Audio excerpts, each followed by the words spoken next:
Mouvement que le Tchipia Tchadam Megamea. Il y a un militaire togolais américain. Le M66 réussira-t-il à faire tomber le pouvoir de Faure? Ce que vous allez entendre est l'histoire d'un militaire américain d'origine togolais qui avait pris position dans une vidéo en 2017 pour le départ de Faure. Malheureusement, il serait arrêté et jeté en prison après avoir présenté ses excuses au pouvoir. Écoute attentivement ce témoignage rempli de leçons pour le M66. Ma gloire, et ne Raoul ne bâtissait, ne le gomme, ne semaine quoi, ne le 5 ans, bon, ne tenir Nyawan en compte. En 2017, et mouvement que le Tchipia Tchadam Megamea.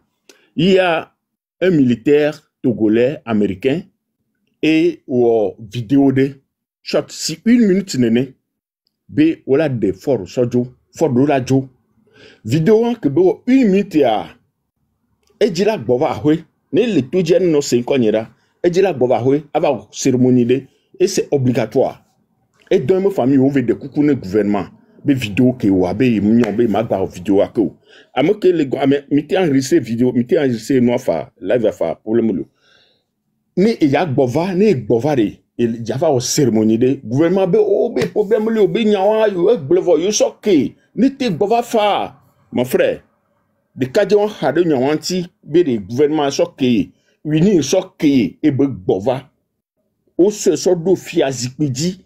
Une semaine, gendarmerie va corriger ma home. Elle veut nos prison. Elle veut nos prison, mais ça que 11 mois, alors 8 mois, quelque chose comme ça. Tari, amia me koni blogueur, mi jo le Togo, et mi va gbedi, ye mi va commencer nous avoir. Et bon, nya ni mu po mo ti na gamedo, ti ga na gamedo, nya ni mu duna témoin o, ni mu duna da chefo da sefo nya ni mu duna. Amede hoga, moi je sais pas. Voilà, ne mito lui t'a dit ensemble, voici fièvre doit filer mi verbe yo trop joli.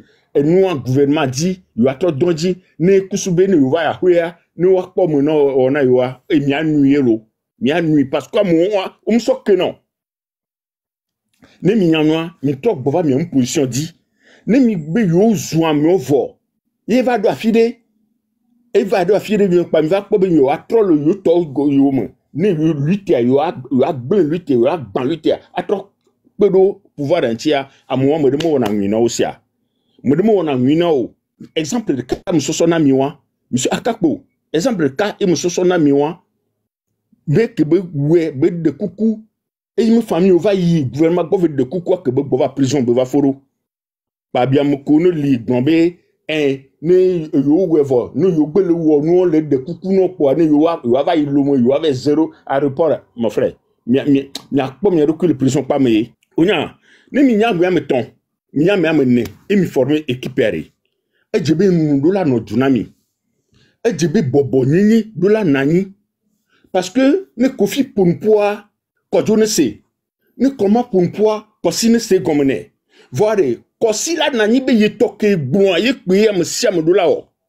ye toke eni mion eni badao ye toke bon ye pe am siam do la o nke ye le ble e kaka han to kaka lui to noywa nya fa fi ma ya me de mi ko vo mi ontonya amudu le wo fo du noa pane o do mu panel ya o mu lona berebe amede ne reprocher yo o on a si comme si ma wucha munya na nu ne ore abi ye penye ye toke bon ye pe non rade pe mi na no ne le ramechan et les sans comportement ne fionion noa chef canton union nous de pe ko ni ne ou le rampo de be wona ne pare amo no bon voter amo mo da voter non parce que dictature fendé ye ou les encudo ramvio Amérique peut dire pour be ma do to Amérique peut me gbeya yi toke bon et puis am sem de la c'est dictateur o yana na mo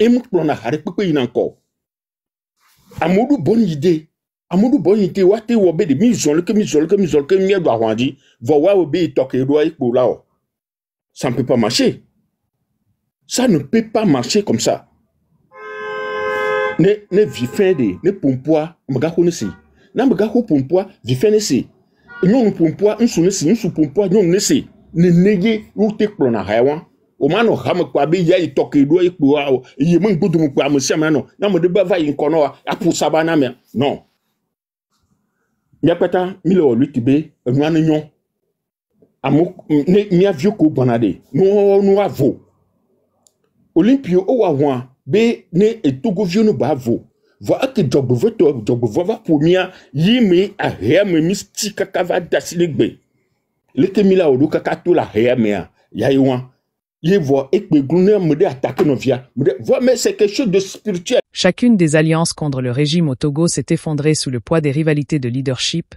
des ambitions personnelles et des divergences stratégiques. Le M66 semble reproduire ce schéma. Alors que des figures comme Jean-Pierre Fabre, ANC, ou Tikpiat Chadam, PNP, sont incontournables, le M66 a souvent adopté une posture critique, voire hostile, envers ses partis. Pourtant, paradoxalement, lorsqu'il a fallu renforcer sa légitimité, le mouvement a cherché l'appui de ces mêmes leaders. Cette incohérence stratégique nourrit une méfiance réciproque et fragilise toute possibilité d'un front commun contre le régime. Dans cette vidéo, un Togolais donne les moyens au M66 pour éviter l'échec. Donc, nous attaquons que le mien nous domaine. C'est pas simple, quelque chose qui est si simple comme ça. Non, c'est quelque chose qui est spirituel. Voilà, nous dissimia nono, nous la dissimia nono bede a nous ya que les zoukofi affichari. Ah, menya balo benyo. Les zoukodu affichari menya balo benyo. Mianto mia semeno comparé, mia obe amonte dina bodina. Amonte dina et bodina. Ameya lava so novik mia pata mi le gobe ameonojo. Mia pata voix de kadik bemile. Nka o mi mate pupu.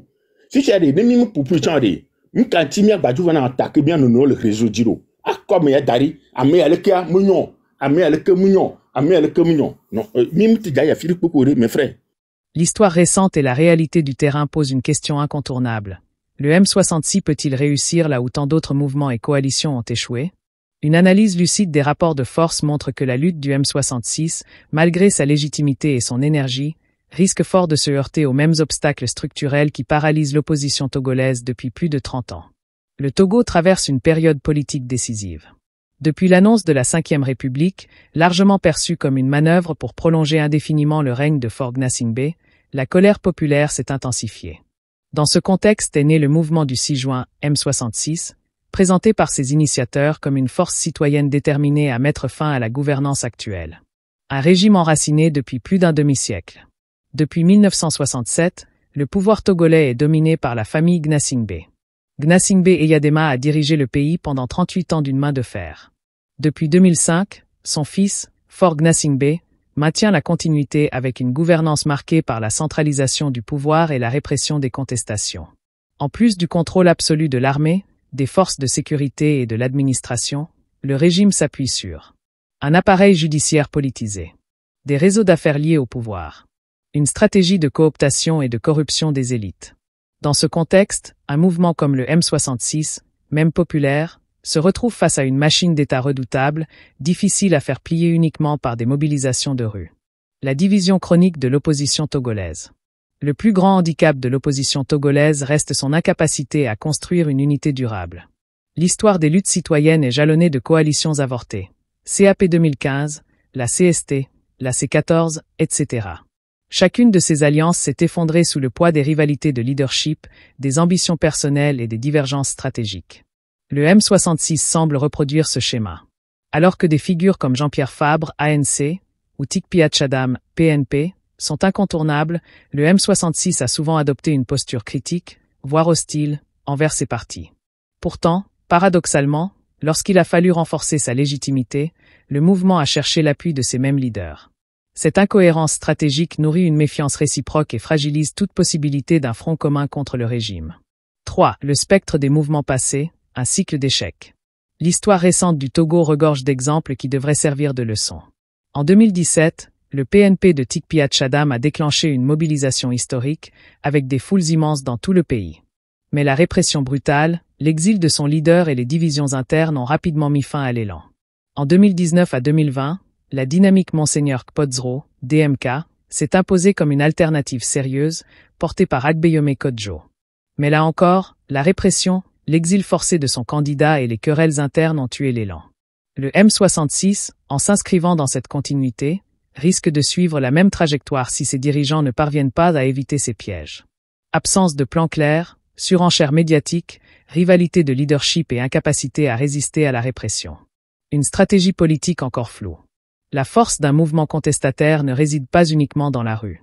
Pour s'imposer, il doit articuler un projet politique clair et crédible. Or, dans le cas du M66, plusieurs zones d'ombre persistent. Quelle vision propose-t-il pour l'après-Gnassingbé? Quel mécanisme de transition institutionnelle envisage-t-il? Comment compte-t-il intégrer les réalités sociales, économiques et régionales du pays? Pour l'instant, le M66 semble s'appuyer principalement sur des manifestations symboliques et des appels à la mobilisation, sans offrir une alternative politique concrète. Cette faiblesse stratégique risque de transformer la contestation en simple défoulement collectif, sans débouché réel. Une population désabusée et épuisée. Les Togolais ont payé un prix énorme dans leur quête de liberté. Arrestations massives. Répression violente. Exil forcé de nombreux leaders et militants. Résultat, une fatigue citoyenne s'installe. Beaucoup de Togolais, surtout en zone rurale, doutent de l'efficacité des mobilisations et préfèrent se concentrer sur leur survie quotidienne. Sans un véritable travail de pédagogie politique et de proximité avec ces populations, le M66 risque de rester un mouvement urbain et élitiste, incapable d'atteindre la base populaire qui est pourtant le socle d'un changement profond. La stratégie du pouvoir, infiltrer, diviser, neutraliser. Le régime togolais a perfectionné un art du contre-feu politique. Infiltration des mouvements contestataires pour créer des dissensions internes. Campagne de désinformation et de dénigrement sur les réseaux sociaux, visant à discréditer les leaders. Négociation sélective pour coopter certains acteurs et isoler les autres. Le M66 n'échappera pas à cette mécanique. Déjà, on observe des accusations de manipulation et des divisions au sein même des sympathisants de l'opposition, ce qui affaiblit la mobilisation avant même qu'elle ne prenne son plein essor. Le M66 représente une nouvelle vague d'indignation citoyenne face à un système politique figé. Il capte la colère d'une jeunesse frustrée et donne une voix à ceux qui aspirent à un changement radical. Mais l'analyse froide des rapports de force laisse présager une issue sombre. Sans unité de l'opposition, sans projet politique clair, sans ancrage populaire au-delà des réseaux sociaux et des grandes villes, et face à une répression implacable. Le M66 risque de rejoindre la longue liste des mouvements brisés par le régime togolais. Le défi du M66 n'est donc pas seulement de mobiliser dans la rue, mais surtout de transformer l'indignation en stratégie politique durable. C'est à ce prix, et à ce prix seulement, que la lutte pourra éviter l'échec et ouvrir la voie à une véritable alternance au Togo. Que doit faire le M66 pour éviter l'échec? Si le M66 veut vraiment se démarquer des coalitions passées et incarner une alternative crédible, il doit opérer des ruptures stratégiques profondes. Voici quelques pistes. Construire l'unité au lieu de diviser. La principale faiblesse de l'opposition togolaise a toujours été sa désunion. Le M66 doit tirer les leçons des échecs passés et tendre la main aux autres forces, dialoguer sincèrement avec l'ANC de Jean-Pierre Fabre. S'ouvrir au PNP de Tikpiat Chadam et ses réseaux de diaspora. Réintégrer les acteurs de la DMK autour d'un minimum commun. Sans cette unité, la lutte restera morcelée et incapable de faire face à l'appareil d'État. Définir un projet politique clair et crédible. Il ne suffit pas de dire non à fort. Le M66 doit répondre à la question. Et après? Quelle transition institutionnelle propose-t-il? Comment réformer la Constitution et garantir l'alternance? Quelles priorités sociales et économiques pour redonner confiance aux Togolais? Un projet clair rassure la population, attire les indécis et empêche le pouvoir de caricaturer la contestation comme un simple chaos. Travailler à l'implantation locale. Aujourd'hui, beaucoup de mouvements d'opposition restent concentrés à Lomé et dans les réseaux sociaux. Or, le cœur du Togo se trouve aussi dans les villages et petites villes. Le M66 doit créer des comités locaux de mobilisation, former des relais dans les régions rurales, associer les chefs traditionnels, leaders religieux et associations locales. Sans cette implantation, la contestation restera élitiste et urbaine, incapable de provoquer une vague nationale. Renforcer la discipline et la stratégie non violente. Le pouvoir a toujours cherché à justifier sa répression en pointant des violences ou débordements. Le M66 doit donc former ses militants à la résistance pacifique. Mettre en place un service d'ordre citoyen pour éviter les provocations. Documenter les violations des droits humains afin d'internationaliser la lutte. Une discipline stricte peut transformer chaque manifestation en symbole de maturité démocratique et gagner la sympathie internationale. Utiliser la diaspora comme levier stratégique. La diaspora togolaise est massive, mobilisée et influente, notamment en Europe et aux États-Unis. Le M66 doit la considérer comme un atout diplomatique et financier. Plaider auprès des institutions internationales, ONU, OUE, CEDEAO. Mettre en lumière la répression auprès des médias étrangers. Construire des réseaux d'appui pour financer légalement ses activités. La pression extérieure, combinée à la mobilisation interne, peut fragiliser le régime. Se protéger contre la manipulation et les infiltrations. Le pouvoir a toujours utilisé la stratégie du diviser pour régner. Le M66 doit donc développer une communication claire et unifiée.